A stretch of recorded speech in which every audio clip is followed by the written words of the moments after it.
Bienvenidos a la clase de entrenamiento en la Academia Galileo Médico. Del módulo cardiovascular veremos el tema de diagnóstico físico cardíaco para los exámenes USMLE Step 1.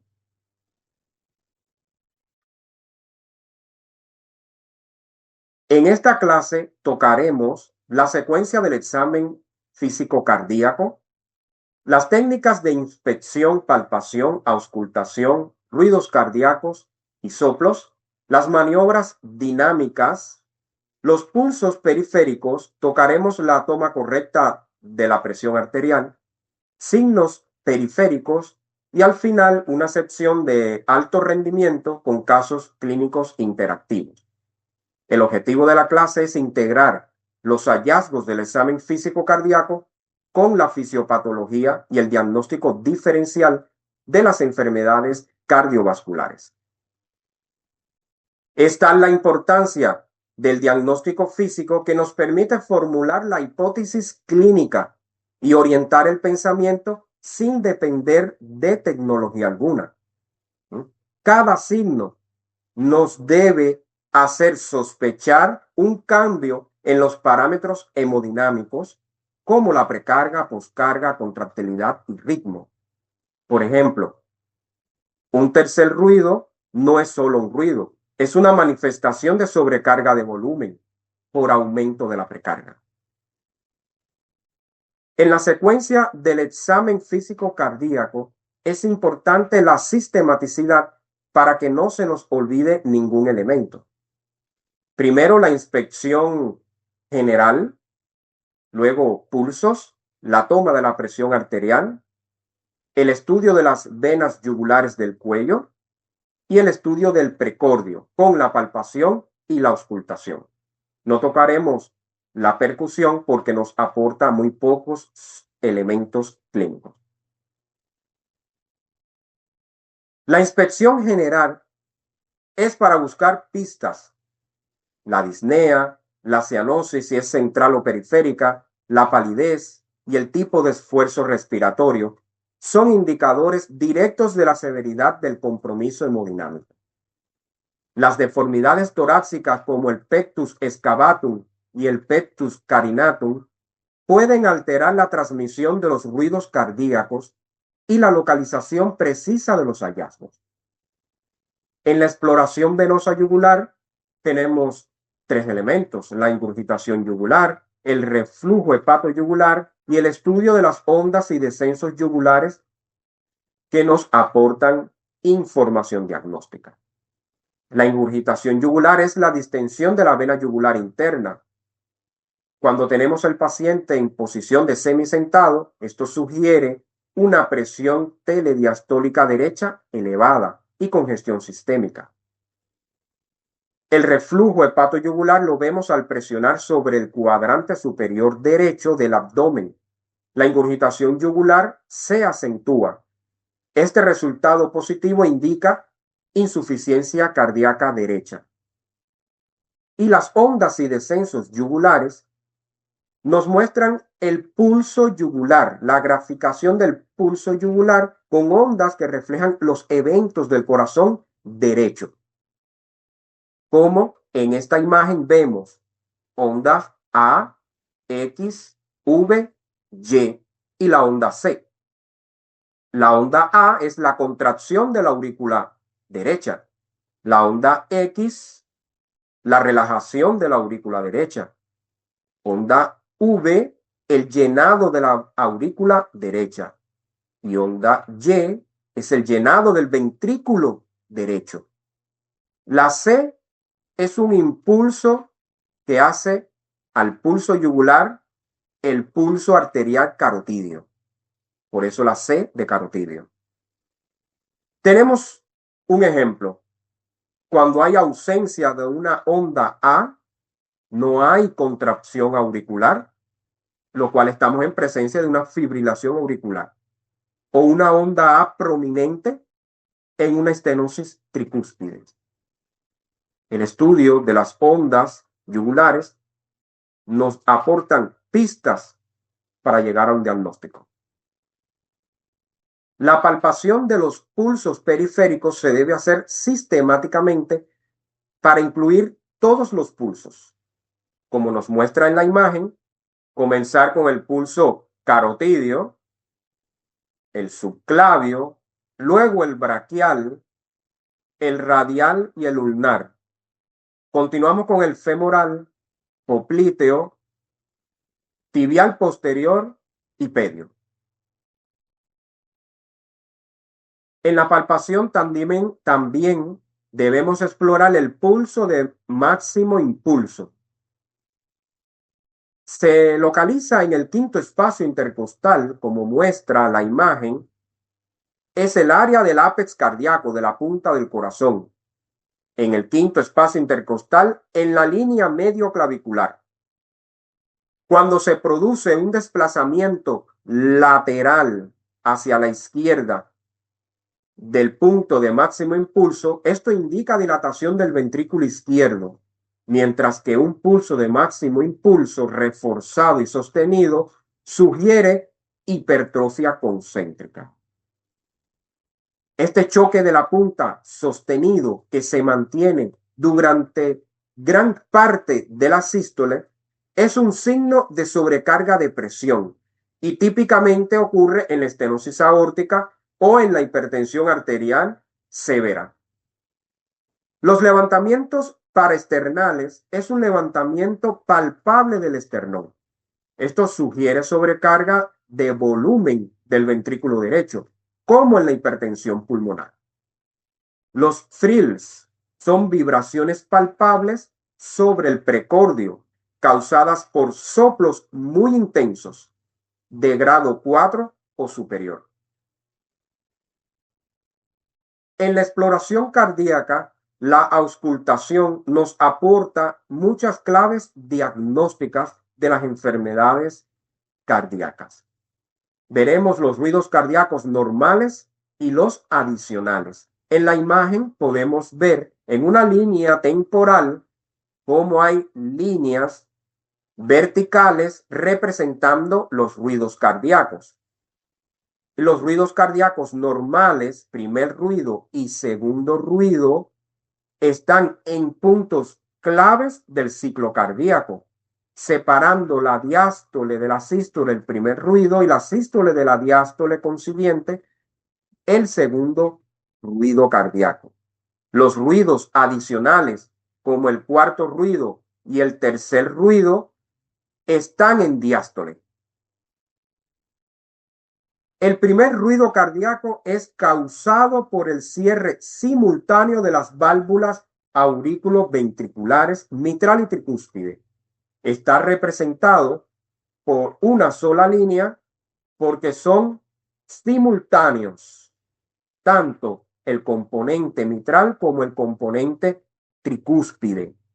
Cabe señalar que hay situaciones en las que se separan y se pueden estudiar por separado. El primer ruido cardíaco se acentúa en el intervalo PR corto o en estados hiperdinámicos como el hipertiroidismo y la taquicardia. El segundo ruido cardíaco está producido por el cierre de las válvulas semilunares aórtica y pulmonar.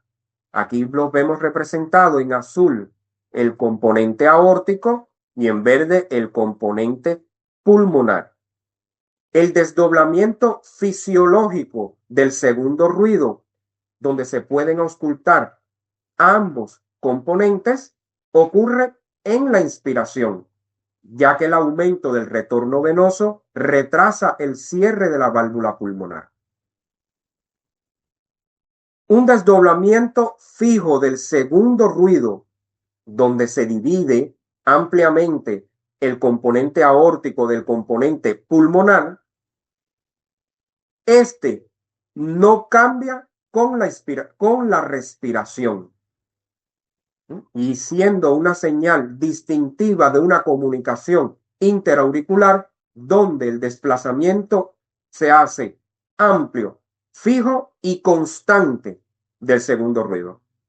Además, un segundo ruido acentuado con un componente pulmonar que es más fuerte de lo normal nos indica hipertensión pulmonar. El tercer ruido cardíaco es conocido como el galope protodiastólico. El prefijo proto nos dice que es al inicio de la diástole, es decir, después del segundo ruido. Se produce por el llenado ventricular rápido y generalmente indica insuficiencia cardíaca congestiva. Se puede ver en personas mayores donde sugiere sobrecarga de volumen. Un cuarto ruido cardíaco es un ruido de baja frecuencia que ocurre antes del primer ruido, causado por la contracción auricular contra un ventrículo rígido. Más precisamente, es el impacto de la corriente sanguínea contra un ventrículo rígido. Este ruido se asocia con hipertrofia concéntrica del ventrículo izquierdo y disfunción diastólica.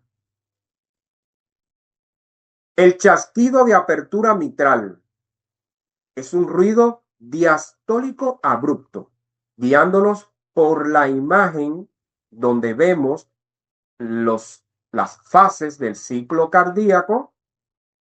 Vemos que entre el primer ruido y el segundo ruido estamos en sístole, pues el chasquido de apertura es diastólico y ocurre en una válvula mitral estenótica que se abre, siendo característico de la estenosis mitral. Como vemos en la imagen, una válvula mitral con una apertura normal y completa. En un corte de frente vemos la apertura de la válvula mitral. Pero aquí esta apertura está limitada en la estenosis mitral. Vemos lo limitada que está al compararla con una válvula normal. Y vemos en esta imagen de un ecocardiograma, este es el ventrículo izquierdo y esta es la imagen de la válvula mitral, calcificada con las comisuras cerradas y una apertura limitada que parece una boca de pez. Clics sistólicos son sonidos sistólicos que aparecen a la mitad o al final de la sístole. Aquí lo vemos representado. Vemos que en sístole, primer ruido, segundo ruido, encontramos a la mitad de la sístole un clic sistólico. Y esto se asocia con prolapso de la válvula mitral. Vemos una válvula mitral normal donde ambas valvas están al mismo nivel y aquí están prolapsando hacia la aurícula izquierda, un prolapso de la válvula mitral. Los soplos cardíacos son vibraciones audibles de la turbulencia de la sangre que circula a gran velocidad. Los soplos pueden ser sistólicos, diastólicos, y también debo mencionarles que están los soplos continuos y los inocentes. Los soplos sistólicos son de eyección o de regurgitación. Como podemos ver en esta imagen, un soplo sistólico de eyección con una forma que crece y decrece, como lo hace en la estenosis aórtica, o un soplo sistólico de regurgitación durante toda la sístole o lo sistólico, como es el caso de la insuficiencia mitral. Como soplos diastólicos, aquí tenemos soplos diastólicos, estamos en la diástole, de llenado, como en la estenosis mitral, o soplos diastólicos que son decreciente, de regurgitación, como en la insuficiencia aórtica. En la estenosis aórtica, el soplo sistólico es de eyección. Vemos su forma en esta gráfica, que tiene una forma romboidal, increciendo, decreciendo. Se ausculta en el foco aórtico y se irradia a las carótidas y a la punta. Vemos en esta imagen una válvula aórtica normal abierta y aquí vemos la válvula con limitación en su apertura. En la imagen ecocardiográfica vemos una planimetría de esa válvula aórtica, planimetría de la apertura de valvular aórtica, donde se ve severamente limitada. La insuficiencia mitral produce un soplo holosistólico de regurgitación que se ausculta en el ápex y se irradia hacia la axila. Vemos todo el soplo holosistólico entre el primer ruido y el segundo ruido cardíaco. Y en esta imagen ecocardiográfica podemos ver, aquí este es el ventrículo izquierdo por el grosor de sus paredes, la válvula mitral cerrada y cómo hay un flujo turbulento dibujado en color, un flujo que va desde el ventrículo izquierdo hasta la aurícula izquierda, siendo la regurgitación mitral. La comunicación interventricular nos produce un soplo pansistólico en el borde parasternal izquierdo bajo. Vemos que es un soplo que ocupa toda la sístole, desde el primer ruido hasta el segundo ruido. La comunicación interventricular que se produce por un orificio que está presente en el tabique interventricular, entre el ventrículo izquierdo y el derecho, y a menudo se ausculta el soplo pansistólico en el borde parasternal izquierdo bajo, con la presencia de un frémito palpable. Es importante conocer las maniobras dinámicas que nos pueden ayudar a establecer el diagnóstico en las afectaciones valvulares. La inspiración aumenta el retorno venoso al corazón derecho, lo que aumenta la intensidad de todos los soplos derechos. La inspiración aumenta la intensidad de todos los soplos derechos. La maniobra de Valsalva y la bipedestación, ambas maniobras disminuyen la precarga, por lo tanto, reducen la mayoría de los soplos sistólicos. Ahora, hay excepciones claves. Tengamos en cuenta esto. Hay soplos que aumentan con una baja precarga, es decir, la maniobra de Valsalva me aumenta el soplo. Esto ocurre en la miocardiopatía hipertrófica obstructiva y en el prolapso de la válvula mitral. Otras maniobras son el apretón de las manos, apretar las manos, que aumenta la poscarga, lo que potencia los soplos de regurgitación como la insuficiencia mitral o aórtica. La posición en cuclillas aumenta tanto la precarga como la poscarga. Generalmente aumenta la mayoría de los soplos y reduce la obstrucción dinámica en la miocardiopatía hipertrófica obstructiva. La elevación pasiva de las piernas es una maniobra rápida para aumentar el retorno venoso. Con esto aumentamos la precarga. Y los nitratos reducen la precarga, lo que tiene un efecto similar a la maniobra de Valsalva, disminuyendo la mayoría de los soplos dependientes de precarga. Continuamos con la exploración de los pulsos periféricos. Aquí podemos ver la gráfica de un pulso normal y otros pulsos patológicos que nos podemos encontrar. Por ejemplo, el pulso parvus et tardus es un pulso pequeño y tardío. Es un pulso débil con un pico retrasado, patognomónico de la estenosis aórtica severa. El pulso bisferiens es un pulso con dos picos sistólicos que ocurre en la insuficiencia aórtica severa. Y el pulso alternante, que la alternancia entre un pulso fuerte y uno débil, a pesar de un ritmo regular, lo podemos ver en la disfunción sistólica grave del ventrículo izquierdo. Toquemos algunos elementos de la toma de la tensión arterial, y es importante para tener una medición precisa, una técnica correcta. Para mencionarles que el manguito debe ser de tamaño adecuado para el paciente y el paciente haber estado en reposo por un tiempo de unos 5 a 10 minutos antes de la toma de la presión arterial.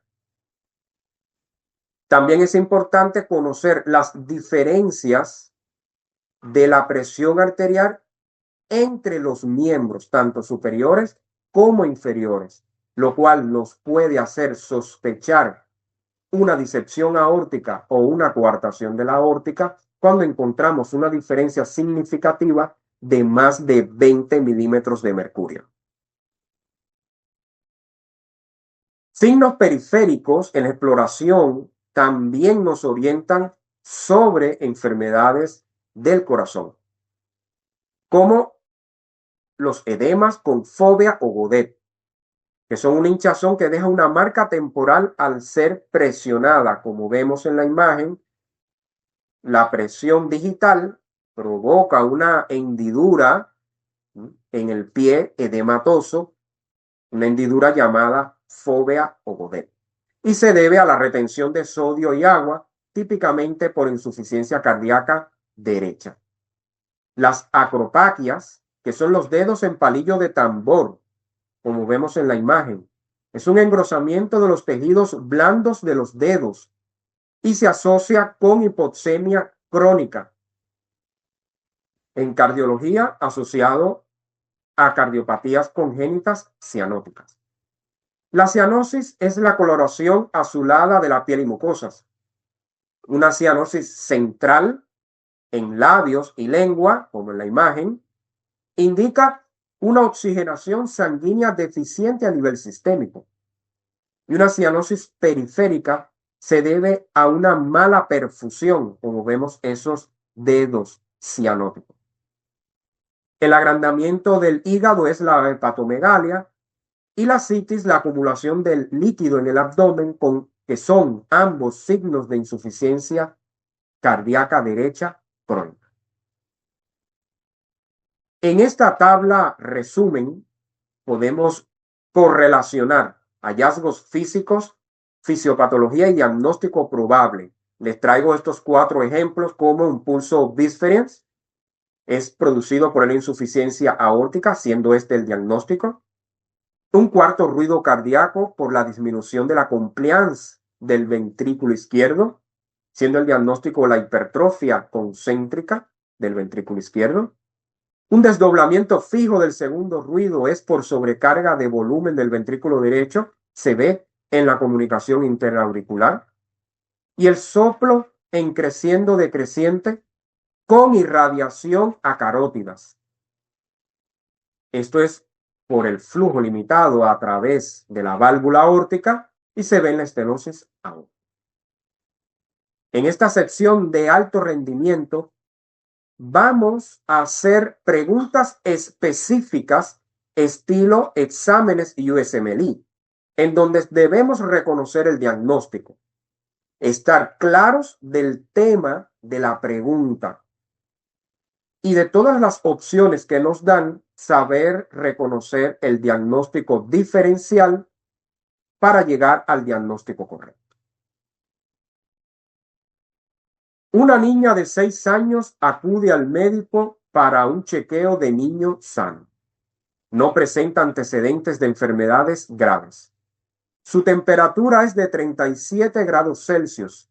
Su pulso es de 95 latidos por minuto. Y su presión arterial es de 96/52 milímetros de mercurio. La exploración muestra un soplo grave, continuo y de 2/6 sobre el borde esternal superior izquierdo, que se irradia hacia el cuello. El soplo desaparece al flexionar el cuello. El resto de la exploración no muestra anomalías. ¿Cuál de los siguientes es el diagnóstico más probable? Nos dan 6 opciones: estenosis pulmonar, conducto arterioso persistente, zumbido venoso, miocardiopatía hipertrófica, fístula de la arteria coronaria, estenosis aórtica. Dentro del enunciado tenemos elementos claves para llegar al diagnóstico de la paciente. Un soplo de tono grave, continuo y de bajo grado sobre el borde esternal superior izquierdo, que además se irradia hacia el cuello. Nos están hablando de un soplo continuo y reconocemos que un soplo continuo está presente en un conducto arterioso persistente, en el zumbido venoso o en la fístula de la arteria coronaria. Pero nos dan un elemento clave, que es que el soplo desaparece al flexionar el cuello. Esto no ocurre en el conducto arterioso persistente ni en la fístula arteria coronaria. Por lo tanto, la respuesta correcta es zumbido venoso. Un soplo venoso es un hallazgo benigno y común en la auscultación infantil. Es muy probable que se deba a una turbulencia de la vena yugular interna y suele ser un soplo continuo que puede presentarse a ambos lados del cuello. El soplo desaparece o se suaviza al comprimir la vena yugular interna en decúbito supino o al flexionar la cabeza, como es el caso de la paciente. Esta característica nos ha ayudado a diferenciarlo del soplo del conducto arterioso persistente y de la fístula arteria coronaria. Un niño de 14 años es llevado al médico por fatiga generalizada y disnea leve al realizar esfuerzos durante 3 meses. Tiene antecedentes de luxaciones rotulianas recurrentes. Está en el 99 percentil de altura y en el 30 percentil de peso. Su temperatura es de 37 grados Celsius, el pulso es de 99 por minuto y la presión arterial es de 140/50 milímetros de mercurio. El examen muestra escoliosis, un esternón protuberante, extremidades delgadas y pie plano. El examen ocular muestra desplazamiento ascendente bilateral de los cristalinos. Se escucha un soplo diastólico temprano de grado 3/6 a lo largo del borde esternal izquierdo. Es más probable que una evaluación adicional de este paciente muestre cuáles de los siguientes. Nos dan 6 opciones: división paradójica del segundo ruido, pulso paradójico, pulso parvus tardus, división fija del segundo ruido, pulso de golpe de ariete, retraso del pulso radiofemoral. Con los elementos que nos dan en el enunciado de la pregunta, llegamos al diagnóstico de un síndrome de Marfan. Está en el 99 percentil de altura con un 30 percentil de peso. Es muy alto. Con luxaciones de la rótula y luxaciones de los cristalinos. Un amplio diferencial entre la tensión sistólica, diastólica y deformidades como escoliosis, el esternón protuberante, extremidades delgadas y pie plano. Al examen físico, el soplo diastólico es un elemento clave para llegar al diagnóstico.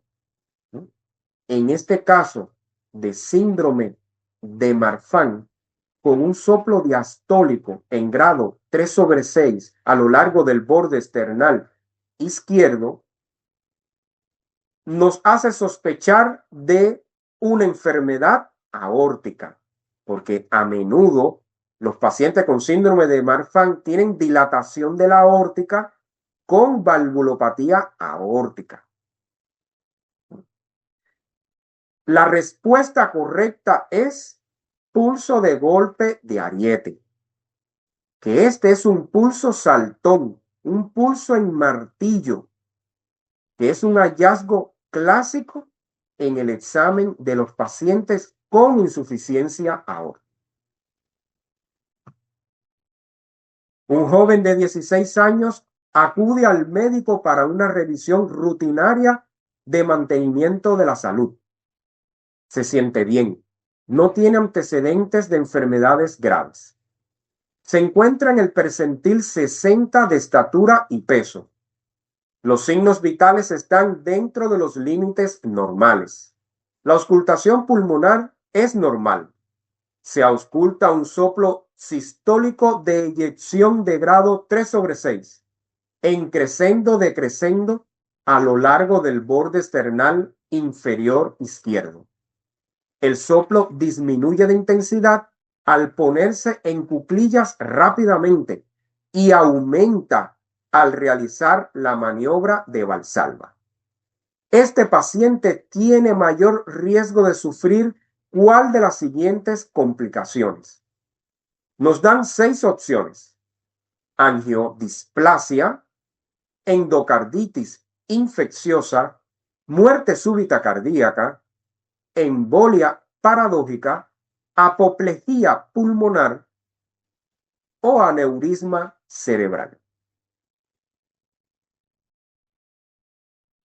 Nos dan 2 elementos para llegar al diagnóstico del paciente. Es que tiene un soplo sistólico de eyección de grado 3/6, que su forma es crescendo decrescendo a lo largo del borde esternal inferior izquierdo. Por esa forma increscendo decrescendo, primeramente pienso que puede ser una estenosis aórtica, pero nos dan un detalle clave. El soplo disminuye de intensidad al ponerse en cuclillas rápidamente y aumenta al realizar la maniobra de Valsalva. Como sabemos, la maniobra de Valsalva disminuye la precarga, pero en la estenosis aórtica, la maniobra de Valsalva no produce un aumento del soplo. Esto ocurre en la miocardiopatía hipertrófica, en donde se exacerba la obstrucción dinámica y hace que el soplo sea más fuerte. Este miocardio hipertrófico de esta enfermedad es lo que predispone a la aparición de arritmias ventriculares potencialmente letales, que pueden provocar muerte súbita cardíaca. La respuesta correcta es muerte súbita cardíaca. Una mujer de 45 años acude al médico por presentar dificultad para respirar, estando acostada boca arriba durante el último mes. Durante este periodo, también ha presentado varios episodios de tos con sangre. La paciente refiere que tuvo un problema cardíaco en su infancia tratado con antibióticos. Emigró a Estados Unidos desde Rusia hace 5 años. No hay antecedentes familiares de enfermedades graves. La exploración pulmonar muestra crepitantes en ambas bases pulmonares. La exploración cardíaca muestra un soplo diastólico audible después del segundo ruido, en el quinto espacio intercostal izquierdo, y un chasquido de apertura. Un electrocardiograma muestra taquicardia y ausencia de ondas P. ¿Cuál de los siguientes es el diagnóstico más probable? Nos dan 9 opciones de afectaciones valvulares. Tenemos elementos que nos orientan al diagnóstico que tiene la paciente. Una paciente con un probable antecedente de fiebre reumática. Tiene síntomas como ortopnea, hemoptisis y crepitantes al examen físico. Pero además, es clave la auscultación de un soplo diastólico después del segundo ruido cardíaco en el quinto espacio intercostal izquierdo y un chasquido de apertura. Así podemos reconocer que la respuesta correcta es estenosis de la válvula mitral. Hemos llegado al final de la clase de entrenamiento del módulo cardiovascular, diagnóstico físico cardíaco para los exámenes USMLE Step 1.